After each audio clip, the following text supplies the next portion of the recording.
తెలుగుదేశం వైసీపీల మధ్య మహిళా పార్లమెంటు మంటలు ఇంకా చల్లారలేదు. సదస్సు సందర్భంగా తనను అవమానించారని రోజా వాదిస్తుంటే అల్లరి చేసే వాళ్లకు ఇంతకంటే ఏం చేస్తారని టీడీపీ నేతలు ప్రశ్నిస్తున్నారు.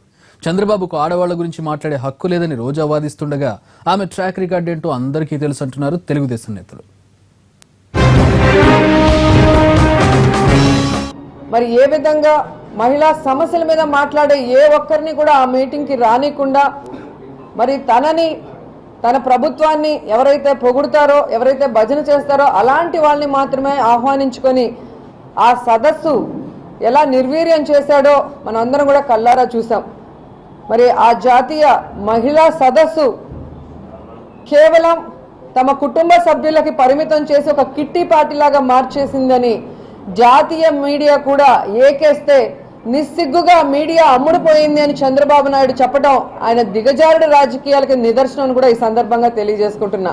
బౌద్ధ మత గురువు దలై లామా, బంగ్లాదేశ్ స్పీకర్, మన శ్రీలంక ప్రథమ మహిళ, Kenya deputy speaker Kiran Bedi గారు, అలాగే ఎంతో మంది మహిళలు, హైకోర్టు ప్రధాన న్యాయమూర్తి జస్టిస్ రోహిణి గారు, ఇంకా ఎంతో మంది పలు రంగాలకు చెందిన వాళ్ళు, ఎంతో మంది ఎమ్మెల్యేస్, ఎంపీస్, చాలా మంది శాసనసభలకు చెందినటువంటి అసెంబ్లీ స్పీకర్స్, అంటే ఇంతమంది హాజరైనటువంటి సదస్సును చూస్తూ ఉంటే ఆమె కిట్టి పార్టీగా కనిపిస్తూ ఉందంట.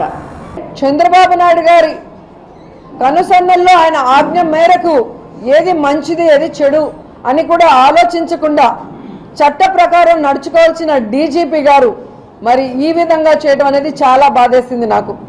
ఎందుకంటే డీజీపీ అంటే మరి అన్ని జిల్లాల్లో అన్యాయం చేసిన వాళ్ళకి ఒక సింహ స్వప్నంలా ఉంటూ మరి ఎవరైతే అన్యాయం కాబడ్డారో వాళ్ళ పక్కన ఉంటూ వారికి న్యాయం చేసే విధంగా ఒక బిగ్ బాస్ లాగా ఉండాలి.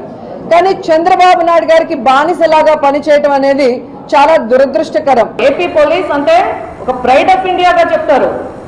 ఇతర రాష్ట్రాల్లో ఉన్న పోలీసులు అందరూ కూడా ఏపీ పోలీస్ నుంచి ట్రైనింగ్ పొందాలని చెప్పి ఇక్కడికి వచ్చేటువంటి పరిస్థితి.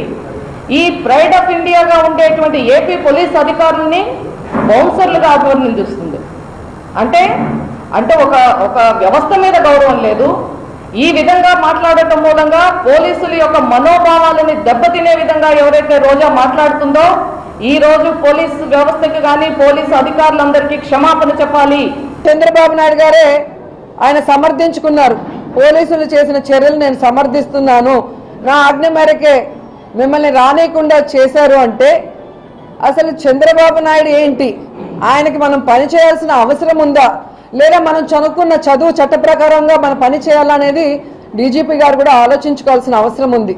ఎందుకంటే పిల్లనిచ్చిన మామనే వెన్నుపోటు పొడిచిన చంద్రబాబు నాయుడు గారికి మీరు ఒక లెక్క కాదు.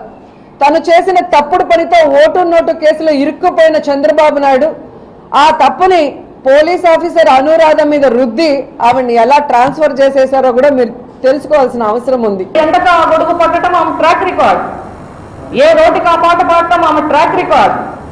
గతంలోనూ చూసాం.